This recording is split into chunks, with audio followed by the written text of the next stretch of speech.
উত্তরাঞ্চলে ব্রহ্মপুত্র নদের পানি কমতে শুরু করলেও দেখা দিয়েছে তীব্র ভাঙন। বাড়ছে মধ্যাঞ্চলের নদ নদীর পানি, পরিস্থিতি আরও খারাপের আশঙ্কা। পদ্মার তীব্র স্রোতে শিমুলিয়া কাঁঠালবাড়ি রুটে ফেরি চলাচল ব্যাহত। গাড়ির চাপ বাড়ায় তীব্র যানজট পাটুরিয়া দৌলতদিয়ার দুই পারে।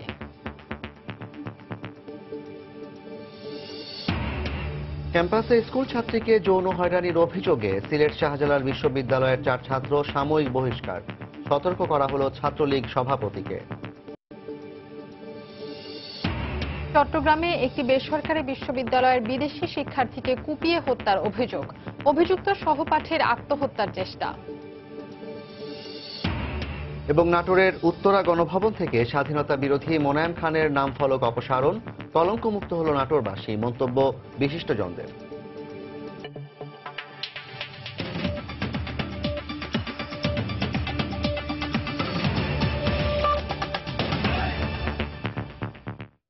বাংলার সময়ের সঙ্গে আছি আমি ফাহমিদা মৌটুসী এবং আমি জাফর সাদিক।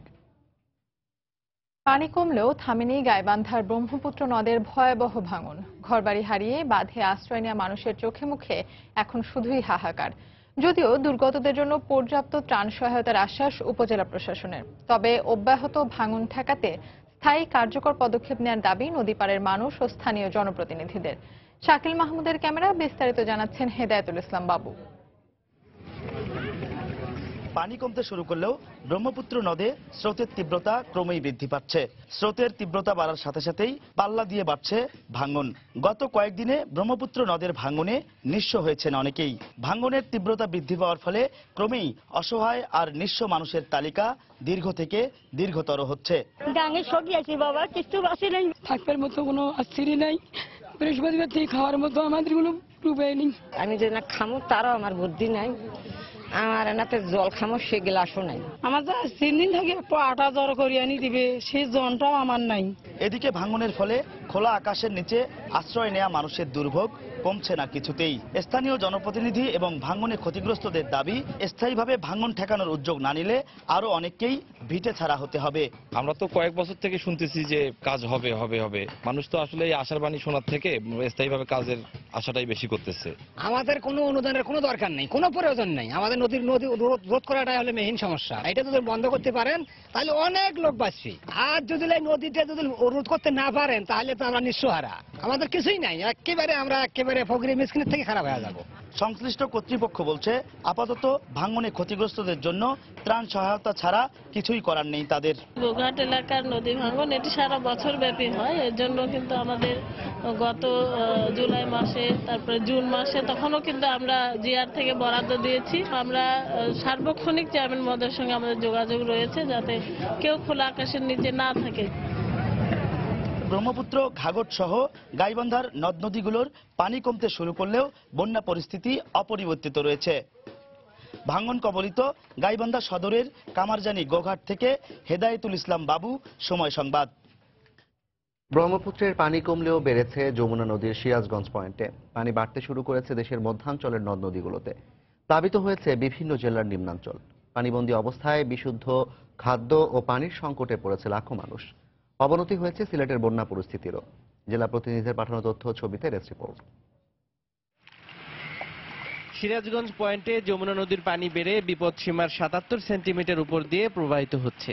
এতে জেলার সদর, কাজীপুর, চৌহালি, শাহজাদপুর ও বেলকুচি উপজেলার 38টি ইউনিয়ন ও চরাঞ্চল তলিয়ে গেছে। ঘরের মধ্যেই খাটের উপর কোনো মতে চলছে রান্নার কাজ। 10-12 দিন ধরে পানি উঠছে, পোলাপান নিয়ে রান্দাবাড়ি করে খেতে পারি না, খুব কষ্ট। থাকা যায় না, এরকম খাট মাট সব তলা গেছে, জিনিসপত্র রাখা খুব সমস্যা। জামালপুরে যমুনা নদীর পানি কিছুটা কমলেও সদর, ইসলামপুর, দেওয়ানগঞ্জ, মেলান্দহ, মাদারগঞ্জ ও সরিষাবাড়ী উপজেলায় এখনও পানিবন্দী আছেন প্রায় 2 লাখ মানুষ। বন্ধ হয়ে গেছে 316টি শিক্ষা প্রতিষ্ঠান। পানিবাহিত রোগে আক্রান্ত হওয়ার ঝুঁকিতে রয়েছে শিশুরা। যাতায়াত বন্ধ হয়েছে, গাড়ি ঘোড়া বন্ধ হয়েছে। এখন যদি কোনো রোগী হয় তা আমাদের নিজের অনেক সমস্যা দেখা দিয়েছে। ঘরের মধ্যে পানি, গরু গাছও বাইরে রাখছি, বাইরে খাবার নাই। শরীয়তপুরে পদ্মা নদীর পানি বৃদ্ধি পাওয়ায় জাজিরা ও নড়িয়া উপজেলার 7টি ইউনিয়ন প্লাবিত হয়েছে। নতুন করে ভাঙন দেখা দেয়ায় আতঙ্কিত হয়ে পড়েছেন নদী তীরবর্তী কয়েক হাজার পরিবার। গত বছর ওই পাত্তনে ভেঙে এই পারাইছি আবার নদীতে আবার ভেঙে দিতেছি টাকার লেগে যদি উঠাই তার না থাকতে মাইছিল। এছাড়া টাঙ্গাইলে যমুনা নদীর পানি আরও 6 সেন্টিমিটার বেড়ে নতুন করে বেশ কিছু এলাকায় পানি ঢুকে পড়েছে। এতে শতাধিক গ্রামের প্রায় 10,000 পরিবার পানিবন্দী হয়ে পড়েছে। বানের জলে ভেসে গেছে প্রায় 1300 হেক্টর জমির ফসল। তৌফিক মাহমুদ, সময় সংবাদ। এদিকে মৌলভীবাজারে চলমান বন্যায় ক্ষতিগ্রস্ত হয়েছে 2টি পৌরসভা সহ 5 উপজেলার বিভিন্ন এলাকা। কোনো কোনো এলাকা থেকে বন্যার পানি কিছুটা নামতে শুরু করলেও এখনো তলিয়ে আছে ফসলি জমি ও শিক্ষা প্রতিষ্ঠান। ভেঙে গেছে কাঁচা পাকা ঘরবাড়ি ও রাস্তাঘাট। এতে দীর্ঘস্থায়ী ক্ষতির মুখে পড়েছেন জেলার বন্যা কবলিত কয়েক লাখ মানুষ। শাহ ওলিদুর রহমানের পাঠানো তথ্য ছবি নিয়ে ডেস্ক রিপোর্ট। বাড়ির আঙিনা থেকে শুরু করে আশপাশের জমি, রাস্তা সব জায়গায় থই থই পানি। এতে চরম দুর্ভোগে পড়েছেন বন্যা দুর্গত এলাকার মানুষ। সাঁকো বানিয়ে ঝুঁকি নিয়ে পারাপার হচ্ছেন তারা। মৌলভীবাজার সদর, রাজনগর, কুলাউড়া, জুড়ি ও বড়লেখা উপজেলার 3 শতাধিক গ্রাম এখনো তলিয়ে আছে বন্যার পানিতে। পানি কিছুটা নামলেও দীর্ঘদিন তলিয়ে থাকায় ক্ষতিগ্রস্ত হয়েছে প্রায় 200 কিলোমিটার সড়ক। হাঁস, মুরগি ও গবাদি পশু নিয়ে উঁচু স্থানে আশ্রয় নেওয়া মানুষগুলো পড়েছেন খাবার ও বিশুদ্ধ পানির সংকটে। নষ্ট হয়ে গেছে অন্তত 700 হেক্টর জমির ধান। সহায় সম্বল হারিয়ে নিঃস্ব হয়ে পড়েছেন প্রায় 3.5 লাখ মানুষ। পানির মাঝে আমরা বাসছি, ঘর দুয়ার ভাঙ্গি গেছে, তাহলে লইয়া বহুত কষ্ট হয়ে আছি। রাস্তাঘাট মুড়ো কোনো চলাফেরা করা যাবে না। মেম্বার চেয়ারম্যান গরিব দেখে আমকা দেয় না, যেন বালা চায় তারা অন্য মাল টাল দিয়া যায়, আমরা দিয়া যায় না। আলি ফালা ইসলাম, সারা ফালা ইসলাম, সারাও ফানিয়ে লিয়া গেছে। যখন তো সামনে যে রূপা আমন করতাম, এই রূপা আমনও গিয়ে আমরা কোনো সময় আমরা খেত করতে পারবো না। লোন একদিন ব্যাংক থেকে যে নিয়ে ফেসিলিটি তো করছি না, তখন লোন উঠতে গেলেই তো করে চাপ দিছে। বন্যার্তদের ত্রাণ সহায়তা সহ বন্যা পরবর্তী পুনর্বাসন এবং কৃষি উপকরণ বিতরণের আশ্বাস দিয়েছেন জেলা প্রশাসক। বন্যার পানি চলে যাওয়ার পরে যথেষ্ট পরিমাণে বীজ, চারা, অন্যান্য কৃষি উপকরণ যেগুলো রয়েছে সেগুলো যেন তারা সহজে বা বিনামূল্যে পেতে পারে উদ্ধার কর্তৃপক্ষ বরাবর লিখেছি। জেলা প্রশাসনের তথ্য অনুযায়ী মৌলভীবাজারে বন্যায় ক্ষতিগ্রস্ত 54,000 পরিবারের মধ্যে 925 টন চাল এবং 41 লাখ টাকা সহ শুকনো খাবার বিতরণ করা হয়েছে। সময় সংবাদ, মৌলভীবাজার। দর্শক, সিলেটের বন্যা পরিস্থিতির খবর জানাতে গোলাপগঞ্জ এলাকায় আছেন রিপোর্টার ইকরামুল কবির। আমরা সরাসরি চলে যাচ্ছি তার কাছে। ইকরাম, কি অবস্থা দেখছেন এই মুহূর্তে? আমি এখন যেই উপজেলায় দাঁড়িয়ে আছি, গোলাপগঞ্জ উপজেলার একটি সমৃদ্ধ প্রবাসী অধ্যুষিত একটি ইউনিয়ন ভাদেশ্বর ইউনিয়নের মীরগঞ্জ বাজারে আছি। আপনি একটু দেখতে পাচ্ছেন আমার পিছনে কুশিয়ারা নদী এবং বাজার, এই মীরগঞ্জ বাজার দুটোই একাকার হয়ে গেছে। একই অবস্থানে দুটি সড়ক এবং নদী। শুধু এই জায়গা নয়, এখানে আশেপাশে যে জায়গাগুলো আছে, যেই সড়কগুলো আছে, যেই বাজারগুলো আছে, সব কুশিয়ারা নদীর সাথে একাকার হয়ে গেছে। এই পানি বাড়ছে। আবহাওয়াবিদরা এবং পরিবেশবিদরা আসলে এখন যে কুশিয়ারা নদীর যে গতি অবস্থান, যে সে অবস্থান দেখে একটু বিস্মিত হচ্ছে, কারণ দুদিন পানি কমে যাচ্ছে, আবার দুদিন পরে পানি অতিরিক্ত বেড়ে যাচ্ছে। আজকে সকাল থেকে এই বিকেল পর্যন্ত 11 সেন্টিমিটার সর্বোচ্চ পানি বেড়েছে কুশিয়ারা নদীতে। এর একটি ভৌগোলিক অবস্থান থেকে যেটা বলা যায় সেটা হচ্ছে গিয়ে ভারতের 3টি রাজ্য আসাম, মণিপুর এবং অরুণাচলের 58টি জেলা ভয়াবহ বন্যা হচ্ছে, এবং এই যে 5টি নদী, আসামের 5টি নদী পানি বিপদসীমার অনেক উপর দিয়ে প্রবাহিত হচ্ছে। তার মধ্যে একটি নদী বরাক, এবং এই বরাক থেকে আমাদের সুরমা ও কুশিয়ারা নদী চলে গেছে এবং যেটি গিয়ে মেঘনাতে পড়েছে। দুটি নদী একসাথে মিলিত হয়ে দিরাইয়ের কালনিতে মিলিত হয়ে পরবর্তীতে যে মেঘনাতে পড়েছে। এর ফলে যে ভারতের বন্যা কমছে না, ভারতের বৃষ্টিপাত কমছে না, উজান থেকে পানিগুলো নামছে বাংলাদেশের ভিতরে এবং সিলেটের ভিতরে নামছে। এ কারণে বন্যায়, সিলেটের বন্যার একবারে স্থায়ী রূপ নিয়েছে। দীর্ঘস্থায়ী এত বড় বন্যা খুব কমই দেখা গেছে। 2004 সালে এই ধরনের একটি বন্যা হয়েছিল, কিন্তু তখন 15 থেকে 20 দিন তারপরে পানি নেমে গিয়েছিল। কিন্তু এখন যে অবস্থান, সেই অবস্থানে পানি নামার কোনো সম্ভাবনা নাই, বরঞ্চ পানি বাড়ারই একটি পূর্বাভাস দিচ্ছে পানি উন্নয়ন বোর্ড।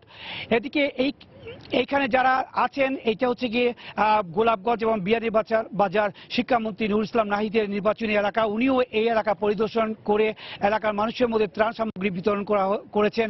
সরকারের পক্ষ থেকে, প্রশাসনের পক্ষ থেকে বন্যা দুর্গত এলাকার মধ্যে বানভাসী মানুষের মধ্যে ত্রাণ সামগ্রী বিতরণের নানা কর্মসূচি নিয়েছে এবং বেসরকারি উদ্যোগে প্রবাসীরাও বিভিন্নভাবে ত্রাণ সামগ্রী দিচ্ছে। কিন্তু তা কতদিন দিবে এবং কতদিন চলবে বা কতদিনই বা বন্যা বানভাসী মানুষের এই অবস্থা থাকবে তার কোনো হিসাব নিকাশ এখনো করা যাচ্ছে না। যে ত্রাণগুলো আসছে 5 কেজি, 1 কেজি কিংবা 10 কেজি চাল দেওয়া হচ্ছে তাও স্বল্প সময়ের জন্য, কিন্তু এই দীর্ঘস্থায়ী বন্যার জন্য যে ত্রাণ সামগ্রী দরকার, যে দুর্যোগ ব্যবস্থাপনার দরকার, সেই ব্যবস্থাপনা এখনো সেইভাবে গড়ে ওঠেনি। বাঁধগুলো দিয়ে পানি ঢুকছে, বন্যার যে অবস্থা সেই অবস্থায় আগামী দিনগুলো কি অবস্থা যায়, বানবাসী মানুষরা কি অবস্থা থাকে, বিপন্ন মানুষদের ঘরে কি অবস্থা থাকে এখনো কেউ বলতে পারছে না। যারা আছে প্রশাসনের পক্ষ থেকে তারাও এই অবস্থায় বেশ হিমশিম খাচ্ছে। এই ছিল সিলেটের বন্যা পরিস্থিতির সর্বশেষ খবর। জাফর। দর্শক, সিলেটের গোলাপগঞ্জ থেকে বন্যা পরিস্থিতির খবর জানাচ্ছিলেন সহকর্মী ইকরামুল কবির। দেশের মধ্যাঞ্চল রাজবাড়ীর গোয়ালন্দ, মুন্সিগঞ্জের ভাগ্যকুল এবং শরীয়তপুরের সুরেশ্বর পয়েন্টেও পদ্মা নদীর পানি বাড়ার আশঙ্কা রয়েছে। তবে উত্তরাঞ্চলে আগামী 3 দিনের মধ্যে বন্যা পরিস্থিতির উন্নতি হতে পারে বলে জানিয়েছে বন্যা পূর্বাভাস ও সতর্কীকরণ কেন্দ্র। দুপুরে রাজধানীর মতিঝিলে সংস্থাটির নির্বাহী প্রকৌশলী সাজ্জাদ হোসেন সময় সংবাদকে এ তথ্য জানান। উত্তরাঞ্চল বিদ্যমান বন্যা পরিস্থিতি খুব দ্রুতই উন্নতি হওয়ার একটা সম্ভাবনা তৈরি হয়েছে। গোয়ালন্দ পয়েন্ট পানি বিপদসীমার উপর দিয়ে প্রবাহিত হচ্ছে। এই সময়ে বিপদসীমার আজকে আমরা 21 সেন্টিমিটার উপরে দেখতে পাচ্ছি। আরো 2টা পয়েন্ট, বিশেষ করে ভাগ্যকুল এবং শরীয়তপুরের সুরেশ্বর পদ্মা নদী, সেখানেও আমরা দেখতে পাচ্ছি পানি বৃদ্ধি পাচ্ছে। তবে সেটা বিপদসীমার 2টা পয়েন্টই নিচে আছে, কিন্তু অর্নিং লেভেলে আছে। তো আমাদের পূর্বাভাস অনুসারে আমরা দেখতে পাচ্ছি পানি এদিকে আরো 24 থেকে 72 ঘন্টা পানি বাড়বে। বন্যা দুর্গতদের ত্রাণ নিয়ে জনপ্রতিনিধি কিংবা সরকারের কোনো কর্মকর্তা দুর্নীতি করলে ছাড় দেওয়া হবে না বলে জানিয়েছেন দুর্যোগ ও ত্রাণ ব্যবস্থাপনা মন্ত্রী মোফাজ্জল হোসেন চৌধুরী মায়া। সকালে সিরাজগঞ্জ জেলা প্রশাসনের কার্যালয়ে জেলা দুর্যোগ ব্যবস্থাপনা কমিটির বিশেষ সভায় একথা বলেন মন্ত্রী। দুর্যোগের এই ত্রাণ সামগ্রী নিয়ে যদি কোনো রকম কথা উঠে, কোনো দুর্নীতি হয়, সে মন্ত্রী হোক, এমপি হোক, দলের নেতা হোক, কর্মী হোক, প্রশাসনের নেতা হোক, প্রশাসন কর্মকর্তা হোক, কাউকে ছাড় দেওয়া হবে। তার জন্য কঠিন সাজা অপেক্ষা করছে। পানি না নামা পর্যন্ত মাননীয় জননেত্রী শেখ হাসিনার নির্দেশ, প্রত্যেকে আমরা সাহায্য অব্যাহত রাখব। পদ্মার তীব্র স্রোতে শিমুলিয়া কাঁঠালবাড়ি ও পাটুলিয়া দৌলতদিয়া রুটে ব্যাহত হচ্ছে নৌযান চলাচল। 2 ঘাটে আটকা পড়েছে সহস্রাধিক যানবাহন। শিমুলিয়া কাঁঠালবাড়ি নৌ রুটে ঘাট পারাপারের অপেক্ষায় রয়েছে 5 শতাধিক যান। বিআইডব্লিউটিসির কর্মকর্তা জানান, তীব্র স্রোতে ফেরিগুলো স্বাভাবিক চলাচল করতে পারছে না। নদী পার হতে সময় লাগছে দ্বিগুণ। এতে মাওয়া চৌরাস্তা থেকে শিমুলিয়া গোল চত্বর পর্যন্ত পণ্যবাহী ট্রাকের লাইন দেখা গেছে। দুর্ভোগে পড়েছেন যাত্রী ও চালকরা।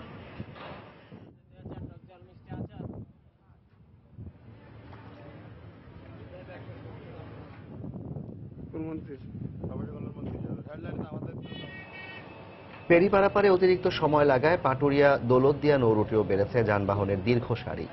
প্রবল স্রোতের কারণে দৌলতদিয়ার 2টি ঘাটে যানবাহন ভিড়তে পারছে না। এতে প্রভাব পড়েছে পাটুরিয়া ঘাটে। পারাপারের অপেক্ষায় রয়েছে 7 শতাধিক যানবাহন।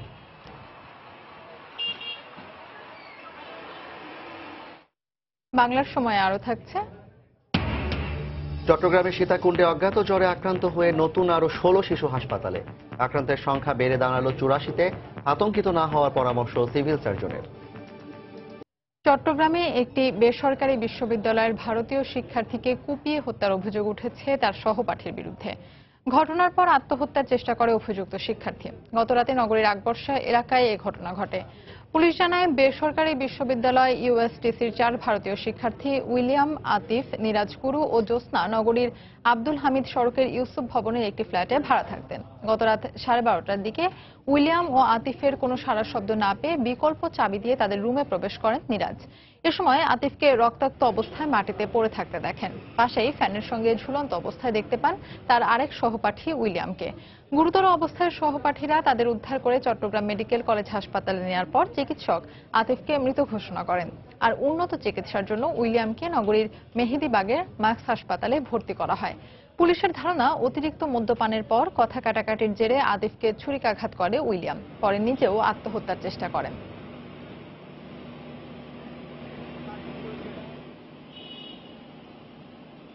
যিনি বর্তমানে মুমূর্ষু অবস্থায় চিকিৎসাধীন আছে, ওনার রুমেই পার্টিটা অ্যারেঞ্জ হয়েছিল এবং ওই অ্যারেঞ্জে ইনভাইটেড ছিল এবং আতিফও ওই রুমে ছিল। ড্রিঙ্কিং এর এক পর্যায়ে কোনো না কোনো কারণে দুজনের মধ্যে কোনো ঘটনার সূত্রপাত, হয়তো একজন আরেকজনকে কোপাইছে। আতিফের শরীরে প্রায় ছোট বড় মিলে 15টা স্টেপ আছে। আমরা তাদের আর দুজন যে রুমমেট আছে দুজনকে থানায় নিয়ে এসে জিজ্ঞাসাবাদ করতেছি। সিলেট শাহজালাল বিজ্ঞান ও প্রযুক্তি বিশ্ববিদ্যালয়ে এক স্কুল ছাত্রীকে যৌন হয়রানি ও সাংবাদিকদের ওপর হামলার ঘটনায় 4 শিক্ষার্থীকে সাময়িক বহিষ্কার করেছে কর্তৃপক্ষ।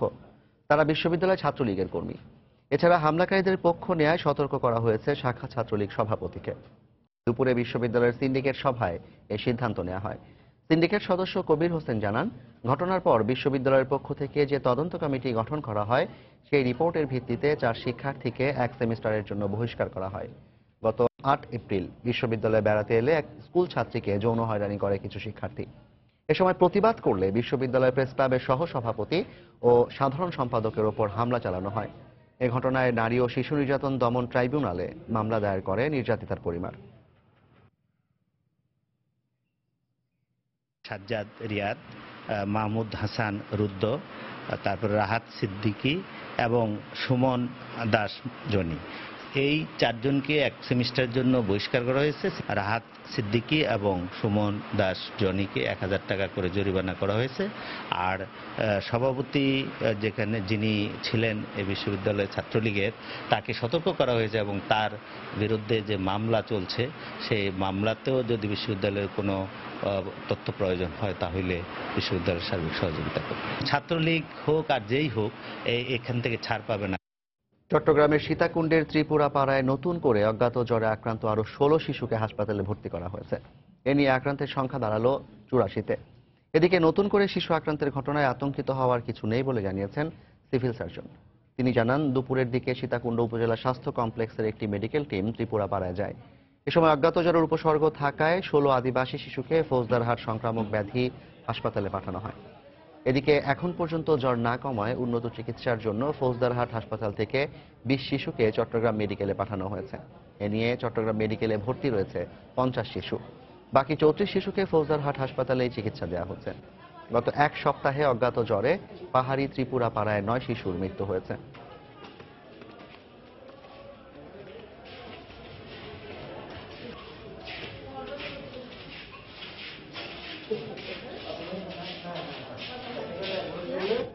দর্শক, এই মুহূর্তে ফৌজদারহাট হাসপাতালে আছেন সহকর্মী কমল দে। সরাসরি চলে যাচ্ছে তার কাছে। কমল, মোটরসে চিকিৎসক কিংবা সিভিল সার্জন যতই বলুক না কেন, অজ্ঞাত জ্বর, সীতাকুণ্ডে অজ্ঞাত জ্বর নিয়ন্ত্রণে এসেছে, কিন্তু অবস্থার দৃষ্টি তা মনে হচ্ছে না। কারণ আজকে দেখেন, আজকে আবার 16 জন নতুন করে আক্রান্ত হয়েছে এবং তাদেরকে কিছুক্ষণ আগে ফৌজদারহাট এই সংক্রামক ব্যাধি হাসপাতালে নিয়ে আসা হয়েছে। অর্থাৎ বলা যায় গত শুক্রবারের পর থেকে আজ পর্যন্ত 93 জন শিশু এই জ্বরে আক্রান্ত হয়েছে, যার মাঝে 9 জনের মৃত্যু হয়েছে এবং 84 জন এখন চিকিৎসাধীন অবস্থায় রয়েছে। এর মাঝে ফৌজদারহাট হাসপাতালে আজ নতুন করে 16 জনকে ভর্তি করা হয়েছে এবং 20 জনকে চট্টগ্রাম মেডিকেল কলেজ হাসপাতালে কিছুক্ষণ আগে নিয়ে যাওয়া হয়েছে। তবে বলা চলে যে গত শুক্রবার থেকে যে জ্বরের প্রাদুর্ভাব, সেই জ্বরের প্রাদুর্ভাবের ফলে কিন্তু যে 9 জন শিশুর মৃত্যু হয়, এরপরে কিন্তু গত বুধবার থেকে মূলত এই চট্টগ্রামে এই চিকিৎসকরা এই শিশুদেরকে উদ্ধার করতে শুরু করে। আমরা দেখেছি উদ্ধারের পর দ্বিতীয় দিন এসে কিন্তু আরো 6 শিশু আক্রান্ত হয়েছিল। এরপর মাঝখানে গতকালকে কিছুটা সুস্থ থাকলো, আজ আবার নতুন করে 16 জনকে নিয়ে আসা হয়েছে এবং এই 16 জন সহ মোট 34 জনকে চিকিৎসা দেওয়া হচ্ছে ফৌজদারহাট সংক্রমণ ব্যাধি হাসপাতালে। এছাড়া আরো 50 জনকে, যাদের একটু অবস্থা আশঙ্কাজনক বলা হচ্ছে, তাদেরকে কিন্তু চিকিৎসা দেওয়া হচ্ছে চট্টগ্রাম মেডিকেল কলেজ হাসপাতালে। কিছুক্ষণ আগে আমরা দেখেছি অ্যাম্বুলেন্সে করে এখান থেকে 20 জন শিশুকে স্যালাইনের মাধ্যমে স্যালাইন দিয়ে তাদেরকে মেডিকেলে নিয়ে যাওয়া হয়েছে উন্নত চিকিৎসার জন্য। তবে কিছুক্ষণ আগে আমরা কথা বলেছিলাম এখানকার civil surgeon doctor Azizur Rahman সিদ্দিকীর সাথে।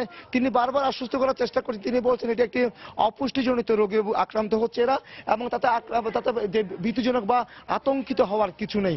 কিন্তু আবার নতুন নতুন করে যখন শিশুরা আক্রান্ত হচ্ছে, সেক্ষেত্রে কিন্তু অভিভাবকরা অনেকটা আতঙ্কগ্রস্ত হয়ে পড়ছে। তো আমরা কয়েকজন অভিভাবকের সাথে কথা বলেছিলাম, তাদের কাছে জানতে চেয়েছিলাম তারা কেন আগে আনেনি। তারা বলছে তাদের শিশুদের জ্বর উঠেছিল, কিন্তু আজকে আবার নতুন করে জ্বর বাড়তে থাকায় তারা নিয়ে আসছে। কিন্তু অপরদিকে সিভিল সার্জন বলছেন তাদের মধ্যে একটি প্রবণতা আছে, রোগবালাই হলে তারা একটু লুকিয়ে রাখার চেষ্টা করে। এই রোগের ক্ষেত্রে তাও হয়েছে এবং তারা এই 16 জনকে একইভাবে তারা বাসায় রেখে দিয়েছিল। কিন্তু সর্বশেষ আজ দুপুরের পর উপজেলা স্বাস্থ্য কমপ্লেক্সের চিকিৎসকরা এলাকায় এসে ত্রিপুরা পাড়ায় গিয়ে আবার বাসায় ঢুকে গিয়ে তারা সে আবার তাদেরকে উদ্ধার করে হাসপাতালে নিয়ে এসে চিকিৎসার জন্য। এক্ষেত্রে চিকিৎসক কথা আজিজুর রহমান সিদ্দিকী কিংবা চিকিৎসকরা বলছেন আপাতত তাদের কিন্তু এখন পর্যন্ত তারা কি ধরনের রোগে আক্রান্ত হচ্ছে সেটা কিন্তু শনাক্ত হয়নি, বা কি ভাইরাসে তারা আক্রান্ত সেটা শনাক্ত। তারা এখন পর্যন্ত বলছেন অপুষ্টিজনিত, ঠিক জ্বরের উপসর্গ অনুযায়ী তাদের চিকিৎসা দেওয়া হচ্ছে এবং তাদেরকে পুষ্টিকর খাবার সরবরাহ করা হচ্ছে বলে সিভিল সার্জন আজিজুর রহমান সিদ্দিকী আমাদেরকে জানিয়েছেন। তো এখন পর্যন্ত আমার কাছে ছিল চট্টগ্রামের দুর্গম সীতাকুণ্ড পাহাড়ে যে 94 জন শিশু আক্রান্ত হয়েছিল, 9 জন মারা গেছে এবং বাকিরা চিকিৎসাধীন রয়েছে, তার সর্বশেষ তথ্য। দর্শক, ফৌজদারহাট হাসপাতাল থেকে চট্টগ্রামের সীতাকুণ্ড অজ্ঞাত জ্বরে আক্রান্ত শিশুদের খবরাখবর জানাচ্ছিলেন সহকর্মী কমল দে। চলে যাচ্ছি পরের খবরে। ইয়াবা পাচার রোধে পরীক্ষামূলকভাবে নাফ নদীতে নৌকা চলাচল বন্ধ রাখার চিন্তা ভাবনা চলছে বলে জানিয়েছেন স্বরাষ্ট্রমন্ত্রী আসাদুজ্জামান খান কামাল। দুপুরে চট্টগ্রামের পতেঙ্গায় র্যাব 7-এর প্রধান কার্যালয়ে মাদকদ্রব্য ধ্বংস অনুষ্ঠানে যোগ দিয়ে একথা বলেন তিনি। আমরা পরীক্ষামূলকভাবে আমরা নদীতে মৎস্য আহরণটা এই জেলেদের কর্মবিরতির কথা ঘোষণা করব এবং নদীতে যাতে তারা এই মাছ ধরার থেকে বিরত থাকে আমরা সেটা পরীক্ষামূলকভাবে আমরা দেখব যে নাফ নদীটাতে যাতে করে আমাদের বিজিবি এবং আমাদের কোস্টগার্ডের নজরদারিতে এসে যায় কারাই সীমান্ত এলাকায় কারাই নদীতে ক্রস করে কিংবা আসে। পড়াশোনার পাশাপাশি মেধাবী শিক্ষার্থীদের রাজনৈতিক চর্চায় যুক্ত হওয়ার আহ্বান জানিয়েছেন সড়ক পরিবহন ও সেতু মন্ত্রী ওবায়দুল কাদের। দুপুরে নোয়াখালী বিজ্ঞান ও প্রযুক্তি বিশ্ববিদ্যালয়ে এক অনুষ্ঠানে অংশ নিয়ে তিনি একথা বলেন। এ সময় মানসম্মত শিক্ষার জন্য যোগ্য শিক্ষকের প্রয়োজন বলেও উল্লেখ করেন মন্ত্রী। মেধাবীরা রাজনীতি না করলে রাজনৈতিক মঞ্চ মেধাশূন্য হয়ে যাবে। চরিত্রবান লোকেরা না এলে চরিত্রহীন লোকেরা, খারাপ লোকেরা রাজনীতির মঞ্চ দখল করবে। কোয়ালিটি এডুকেশন জন্য কোয়ালিটি টিচিং দরকার। বাংলার সময় আরো থাকছে। পাবনায় চিত্রা এক্সপ্রেসের ইঞ্জিন সহ 2টি বগি লাইনচ্যুত। ঢাকার সঙ্গে উত্তর ও দক্ষিণবঙ্গের রেল যোগাযোগ বন্ধ, তদন্ত কমিটি গঠন। নাটোরের উত্তরা গণভবন থেকে অপসারণ করা হলো স্বাধীনতা বিরোধী মোনায়েম খানের নামফলক। স্বাধীনতার 46 বছর পর প্রধানমন্ত্রীর কার্যালয়ের নির্দেশে নামফলক অপসারণ করে গৃহায়ন ও গণপূর্ত বিভাগ। এর মধ্য দিয়ে নাটোরবাসী কলঙ্কমুক্ত হয়েছে বলে মনে করেন মুক্তিযোদ্ধা ও স্থানীয়রা।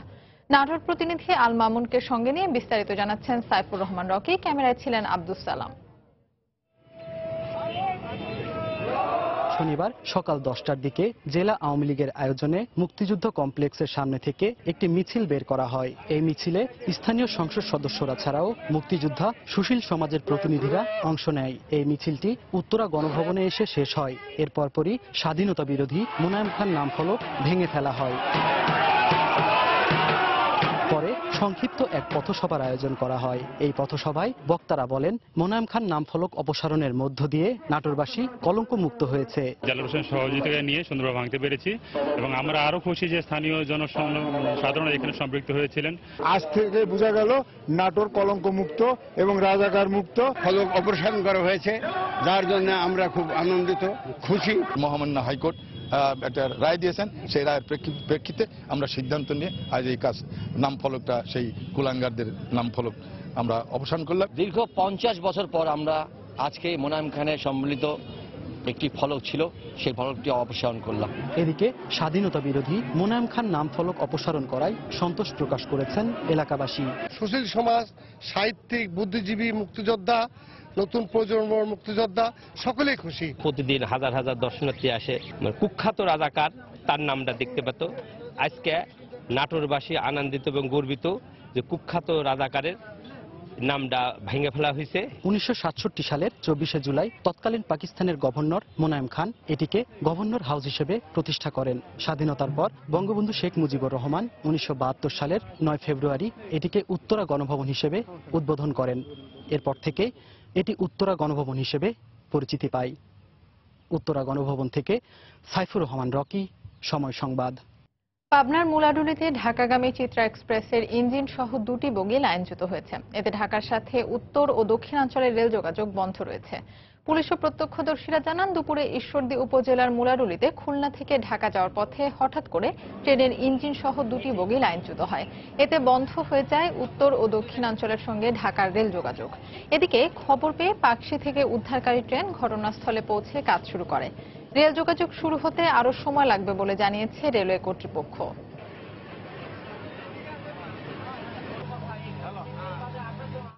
7 দিনেও যশোরে হাসপাতাল থেকে চুরি যাওয়া নবজাতককে উদ্ধার করা সম্ভব হয়নি। তবে পুলিশ বলছে, আটক নারীর রিমান্ডে দেওয়া তথ্যের ভিত্তিতে শিশুকে উদ্ধারে অভিযান চলছে। সদর হাসপাতালে ভর্তি মা রূপালী খাতুনের প্রতিটি মুহূর্ত কাটছে সন্তানকে ফিরে পাওয়ার অপেক্ষায়। চিকিৎসা নিতে এসে হাসপাতাল থেকে নবজাতককে হারিয়ে বাকরুদ্ধ বাবা। এদিকে চুরির ঘটনায় আটক মমতাজ বেগম রিমান্ডে গুরুত্বপূর্ণ তথ্য দিয়েছে বলে জানিয়েছে পুলিশ। গত 9 জুলাই যশোর সদর হাসপাতালের প্রসূতি ওয়ার্ড থেকে রূপালী খাতুনের 1 দিন বয়সী ছেলে সন্তানকে চুরি করে নিয়ে যায় এক নারী।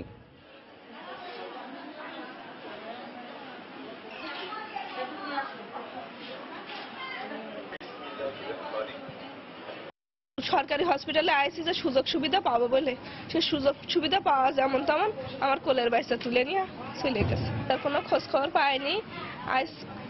আজ হলো 7 দিন আমার বাচ্চারা হারিয়েছে।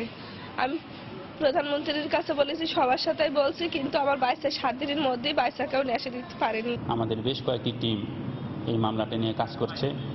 আমরা আশা করছি অচিরেই এই নবজাতককে উদ্ধার করা যাবে এবং এই ঘটনায় যারা জড়িত তাদেরকে শনাক্তপূর্বক গ্রেপ্তারের মাধ্যমে এই মামলার রহস্য উদ্ঘাটন করতে পারব।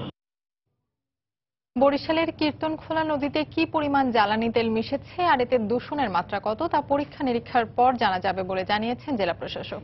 নদীর পানি দূষিত হয়ে থাকলে তেলবাহী ট্যাঙ্কারের কর্তৃপক্ষের বিরুদ্ধে আইনগত ব্যবস্থা নেওয়ার কথা জানান তিনি।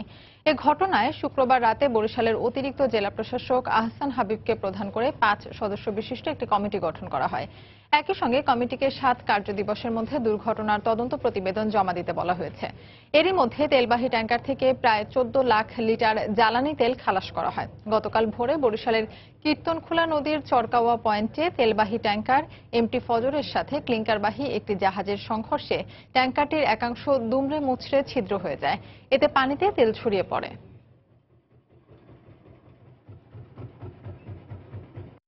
ওই তেল খালাস করা হয়েছে।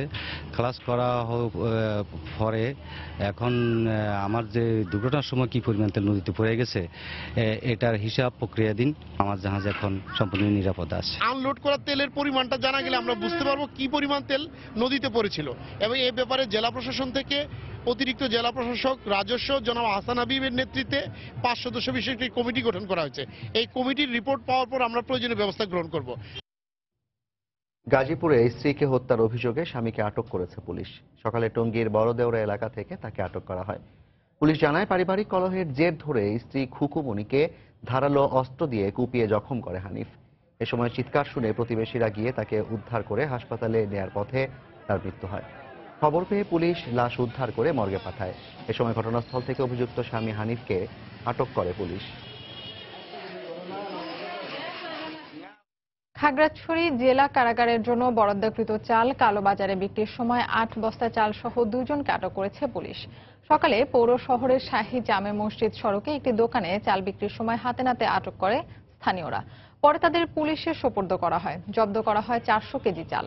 পরে দোকান মালিক মোহাম্মদ শাহজাহান ও কারাগারের ঠিকাদারের শ্রমিক আবুল বাশারকে আটক করা হয়। তবে কিভাবে এই চাল কারাগার থেকে দোকানে গেল সে বিষয়ে জানাতে পারেনি জেল সুপার।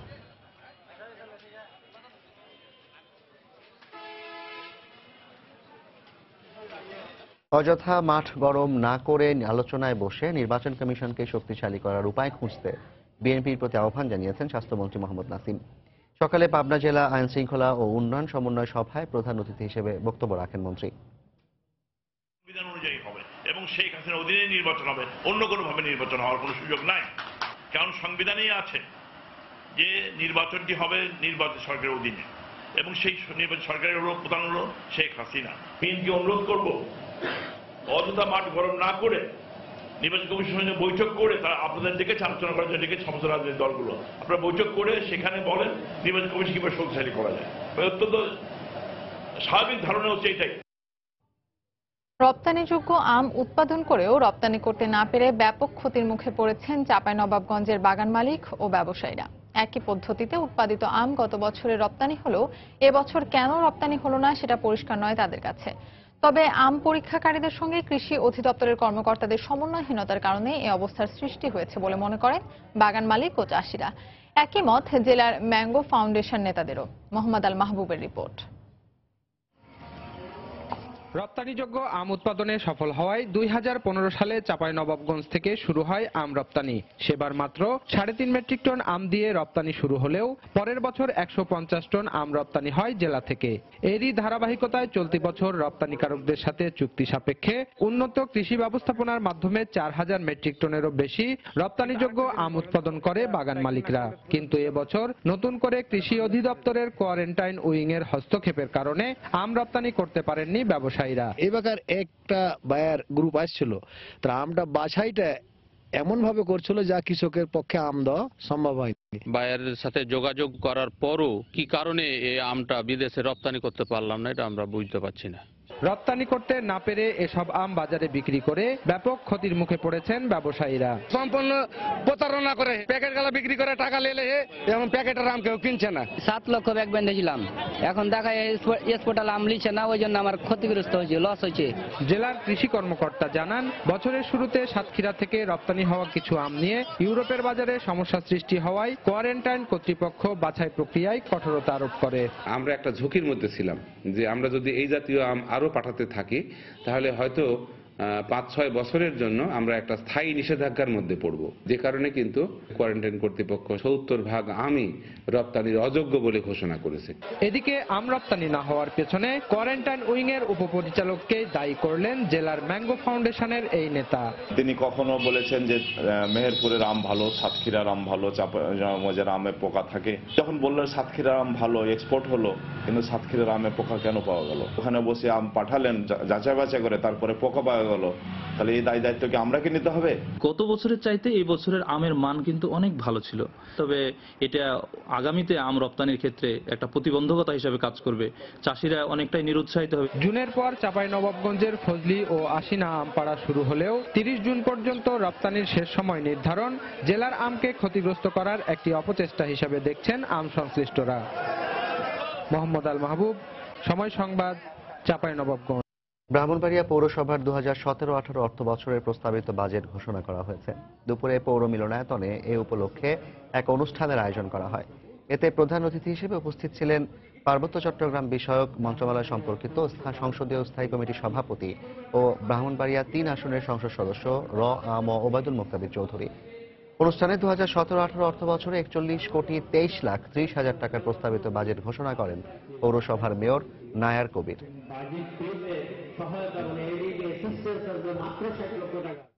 সন্ত্রাস ও জঙ্গিবাদ নির্মূলে তরুণ প্রজন্মকে এগিয়ে আসার আহ্বান জানান ঢাকা বিশ্ববিদ্যালয়ের উপাচার্য প্রফেসর ডক্টর আ.ম আরিফিন সিদ্দিক। এ সময় তিনি শিক্ষিত ও আলোকিত মানুষ হওয়ারও আহ্বান জানান। দুপুরে ফেনীর সোনাগাজীর বক্তার মুন্সি শেখ শহীদুল ইসলাম ডিগ্রি কলেজ মাঠে সন্ত্রাস ও জঙ্গিবাদ বিরোধী এক আলোচনা সভায় অংশ নিয়ে তিনি কথা বলেন। অনুষ্ঠানে রাজনৈতিক, সামাজিক ও সাংস্কৃতিক সংগঠনের নেতাকর্মী সহ শিক্ষক শিক্ষার্থীরা অংশ নেন। সভায় মাদক থেকে দূরে থাকতে তরুণ সমাজের প্রতি আহ্বান জানান বক্তারা। জেলায় আমাদের প্রিয় বরেণ্য শিক্ষক আছেন, তাদের প্রতি বরিশাল ভোলা সড়কের প্রায় 5 কিলোমিটার এলাকায় সৌন্দর্য বৃদ্ধির জন্য 3000 গাছের চারা রোপণ করা হয়েছে। সকালে বরিশাল ভোলা মহাসড়কের হিরন পয়েন্ট এলাকায় জেলা প্রশাসন আয়োজিত ওই কর্মসূচিতে নগরীর বিভিন্ন শ্রেণী পেশার 5000-এরও বেশি মানুষ স্বতঃস্ফূর্তভাবে অংশগ্রহণ করে। সড়কের দুই পাশে কৃষ্ণচূড়া, সোনালু ও জারুল এই 3 ধরনের গাছের চারা রোপণ করা হয়। গাছগুলো রক্ষণাবেক্ষণের জন্য স্থানীয় জনসাধারণের পাশাপাশি বন বিভাগের 18 জন কর্মী দায়িত্ব পালন করবেন।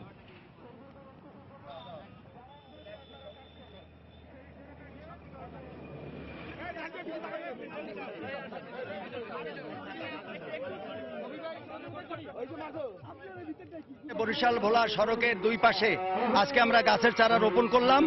ভবিষ্যতে এটি ফুলে ফলে শোভিত হবে। সযত্ন রক্ষণাবেক্ষণ করব যাতে আমাদের ফুলের সার্মি বাস্তবায়িত হয়, সেটা আমরা লক্ষ্য রাখবো। কিছুদিনের মধ্যেই এই রাস্তাটি ফুলেল হয়ে উঠবে এবং মানুষ অত্যন্ত আনন্দ মুখরিত এই রাস্তা দিয়ে চলাফেরা করতে পারবে। একটি রাস্তাকে সুন্দর করার যে বরিশালবাসীর আয়োজন, সেটি সারা বাংলাদেশে একটি অনন্য ইতিহাস। এই ইতিহাস যুগে যুগে স্মরণীয় হয়ে থাকবে এবং আমরা পরিবেশ বান্ধব বাংলাদেশ পেতে থাকব। পঞ্চগড়ে তৃতীয়বারের মতো জব ফেয়ার অনুষ্ঠিত হয়েছে। দুপুরে সরকারি টেকনিক্যাল স্কুল অ্যান্ড কলেজ চত্বরে জব ফেয়ারের উদ্বোধন করেন শিক্ষা মন্ত্রণালয়ের কারিগরি ও মাদ্রাসা শিক্ষা বিভাগের সচিব মোহাম্মদ আলমগীর। পরে এমপ্লয়ার্স অ্যান্ড ক্যারিয়ার ডিরেক্টরি বইটির মোড়ক উন্মোচন করেন অতিথিরা। মেলায় বিভিন্ন প্রতিষ্ঠান অংশ নেয়। এর আগে দুটি জব ফেয়ারের মাধ্যমে পঞ্চগড় সরকারি টেকনিক্যাল স্কুল অ্যান্ড কলেজের 278 জন শিক্ষার্থী দেশের বিভিন্ন প্রতিষ্ঠানে চাকরির সুযোগ পায়।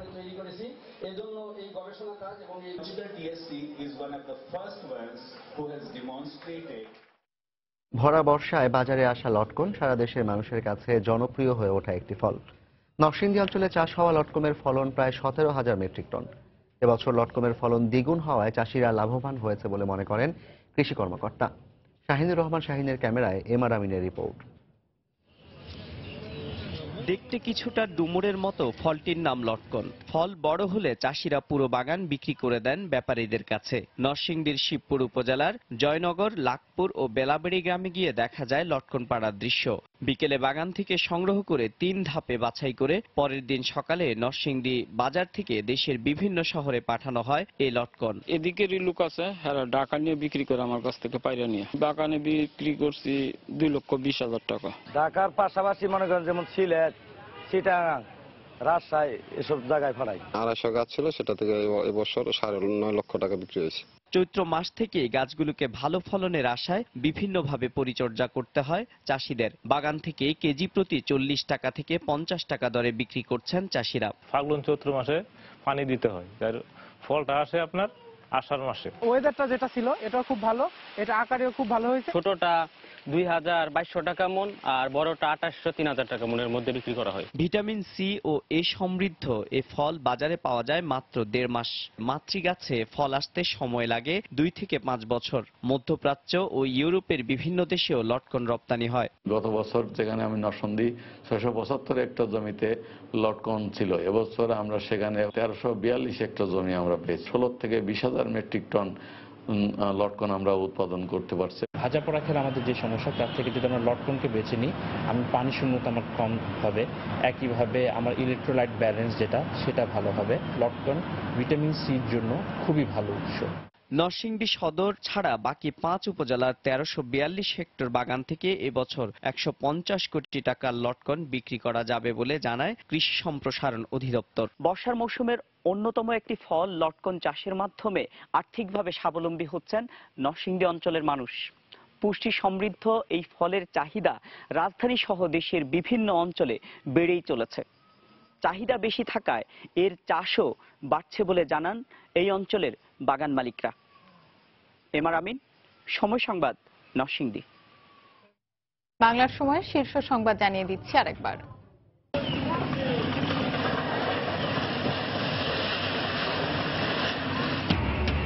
উত্তরাঞ্চলে ব্রহ্মপুত্র নদের পানি কমতে শুরু করলেও দেখা দিয়েছে তীব্র ভাঙন। বাড়ছে মধ্যাঞ্চলের নদ নদীর পানি। পরিস্থিতি আরো খারাপের আশঙ্কা। পদ্মার তীব্র স্রোতে শিমুলিয়া কাঁঠালবাড়ি রুটে ফেরি চলাচল ব্যাহত। গাড়ির চাপ বাড়ায় তীব্র যানজট পাটুরিয়া দৌলতদিয়ার 2 পারে।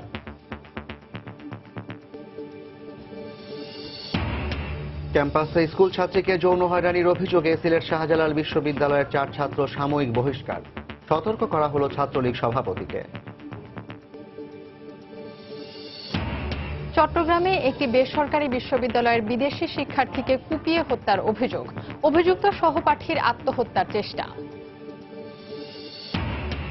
এবং চট্টগ্রামের সীতাকুণ্ডে অজ্ঞাত জ্বরে আক্রান্ত হয়ে নতুন আরো 16 শিশু হাসপাতালে। আক্রান্তের সংখ্যা বেড়ে দাঁড়ালো 84-তে। আতঙ্কিত না হওয়ার পরামর্শ সিভিল সার্জনের। এই ছিল বাংলার সময়। যে কোনো খবর পেতে ভিজিট করুন সময়নিউজ.tv। এছাড়া এইমাত্র পাওয়া খবর আপনার মোবাইলে পেতে SMS করুন *BN লিখে পাঠিয়ে দিন 16242 নম্বরে। আর সঙ্গে থাকুন সময়।